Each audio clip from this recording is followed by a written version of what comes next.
Good morning. এই যে আমরা হাফলং চলে এসেছিলাম কালকে। হাফলং থেকে আমরা পানিপুর গিয়েছিলাম। ওফ, দারুণ দেখতে জায়গাটা, ত্রিপুরা ছোট্ট রাজ্য। সেখান থেকে আমরা ট্রেন ধরে সেই হাফলং গিয়েছিলাম, আসামের হাফলং।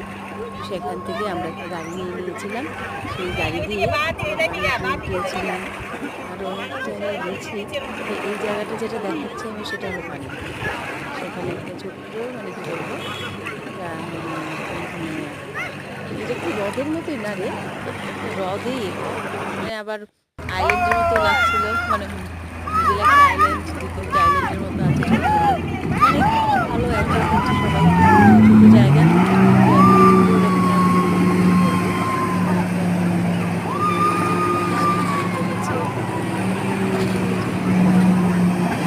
বাইক খুব ভালো, গিয়ে ঘুরে আসতে পারে।